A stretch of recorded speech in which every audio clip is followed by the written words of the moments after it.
I am an expert surgeon and I am very well known. मी शनिवारी ICUमध्ये एका सिरियस पेशंटला तपासायला गेलो. खरं तर ऑपरेशनची गरज नव्हती. फार तर थोडा वेळ लागला असता पेशंट बरा व्हायला, पण माझा नावलौकिक, माझे पेशंट बरेच होतात. हा नावलौकिक मला जपायचा होता. जर ऑपरेशन केले तर पटकन पेशंट बरा होणार यात शंका नव्हती. So I have decided to go ahead with a surgery. Operation बुधवारी ठरले. त्याच दिवशी मला ऑपरेशन थिएटरमध्ये जागा मिळाली. ती आधीच बुक करावी लागते. मी पेशंटच्या नातेवाईकांना सांगून तिथून बाहेर पडलो. डाव्या बाजूला मार्गिव वॉर्ड आहे. मी पेशंटच्या नातेवाईकांशी थोडंफार बोलून बाहेर आलो. कॉरिडॉर शांत होता, पण माझ्या डाव्या बाजूला असलेल्या मार्गिवकडे मी एक नजर टाकली. तिथल्या लोखंडी दरवाजावर नेहमीच भले मोठे कुलूप असते, पण आज ते कुलूप उघडे होते. मी फार विचार न करता माझ्या पुढच्या पेशंटची केस हिस्ट्री पाहत चालत राहिलो. ऑपरेशन बुधवारी ठरले होते आणि मी ठरवले की त्या आधीची रात्र हॉस्पिटलमध्येच घालवू. म्हणून मी मंगळवारी रात्रीच हॉस्पिटलमध्ये झोपायला आलो. उद्याच्या ऑपरेशनचा मी विचार करतच होतो. रात्रीचे 12 वाजले असतील. अचानक मी उठून ICUकडे जाताना पुन्हा त्या मार्गिव जवळून गेलो. तिथे पांढऱ्या कपड्यात एक माणूस उभा होता. डोकं खाली घालून, चेहरा दिसत नव्हता. मी थांबलो आणि विचारलं, कोण आहात तुम्ही? इथे रात्री कोणी नसतं. तो माणूस हळूहळू डोकं वर उचलतो आणि चेहरा पूर्ण काळा, डोळे पांढरे, ओठ शिवलेले. मी मागे सरलो आणि जोरात ICUकडे धावलो. हृदय जोरजोरात धडधडत होतं. पुढच्या दिवशी मी नर्सला विचारलं, काल रात्री मॉर्ग्यूजवळ कोणी होतं का? ती शांतपणे म्हणाली, सर, काल रात्री मॉर्ग्यूमधलं एक शरीर गायब झालंय. इतक्या वर्षात असं घडलं नाही. सर, आज तर अमावस्या आहे आणि आजच तुम्ही ऑपरेशन ठेवलं. मी रागाने नर्सकडे बघतो. ती घाबरून निघून जाते. बुधवाराला सकाळी मी ऑपरेशन थिएटरमध्ये शिरलो. सर्जिकल टीम तयार होती. पेशंट अनेस्थेशिया खाली गेला आणि मी स्कॅल्पेल हातात घेतला. पण जसेच मी पहिला कट करणार, थिएटरमधल्या ट्यूबलाईटने हलकेच झटके देत चमकायला सुरुवात केली. कोपऱ्यातील स्टेरिलायझर जवळ तोच पांढऱ्या कपड्यातला शिवलेल्या ओठांचा माणूस उभा असलेला दिसला. तो हळूहळू माझ्याकडे चालू लागला. मी थांबून त्याच्याकडे पाहत होतो. हातातला स्कॅल्पेल जड झाला होता. नर्सला दिसलं नाही. तो कुणालाही दिसत नव्हता. तो अगदी माझ्या कानाजवळ आला आणि कुजबुजला, ज्याला शिवतोयस त्याचं जीवन नाही, फक्त मृत्यूच देतोस. अचानक पेशंटचा हार्ट रेट मॉनिटर फ्लॅटलाईन दाखवू लागला. टीम गडबडून CPR करायला लागली. पण माझं लक्ष त्याच्यावरच होतं. तो माणूस आता ऑपरेशन टेबलकडे झुकला आणि पेशंटच्या जखमेवर आपल्या बोटांनी काळी शिवणं घालू लागला. मी किंचाळून स्कॅल्पेल खाली टाकलं. लाईट परत सामान्य झाले, पण पेशंट गेला होता. त्या मृतदेहावर मी जिथे कापलं होतं तिथे कोणत्याही सर्जिकल टाक्या नव्हत्या. फक्त जाड काळ्या दोऱ्यांच्या शिवण्या, जशा शेवपेटीतल्या शरीरावर असतात. त्या दिवसानंतर हॉस्पिटलमध्ये माझं नाव जरी घेतलं तरी नर्स आणि डॉक्टरांच्या अंगावर काटा येतो.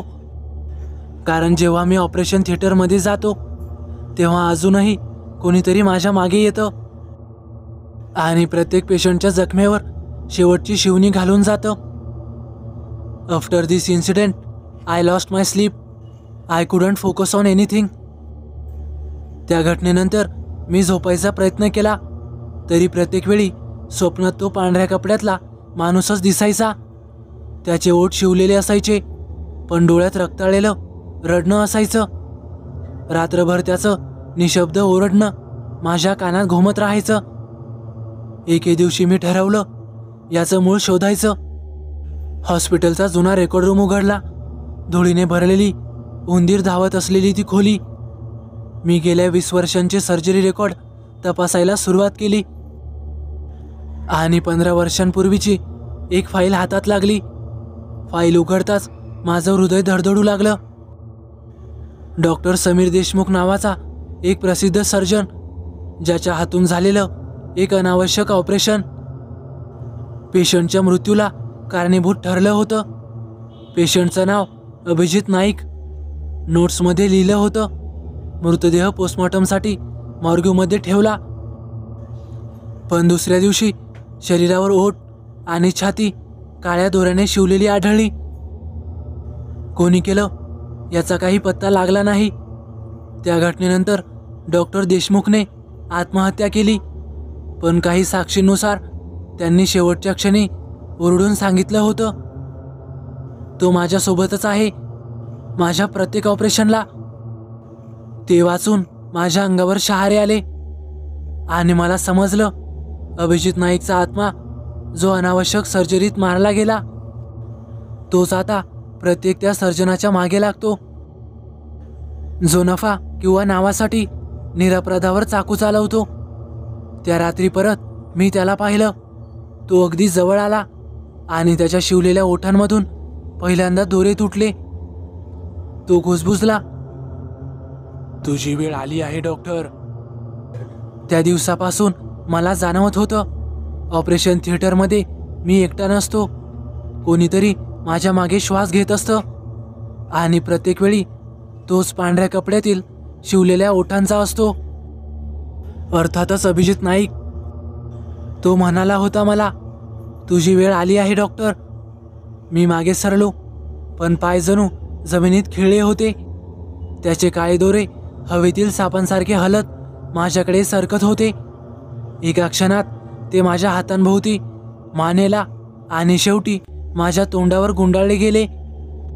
मी ओरडायचा प्रयत्न केला, पण माझेही ओठ आता शिवले गेले होते. माझी दृष्टी हळूहळू धुसर होऊ लागली.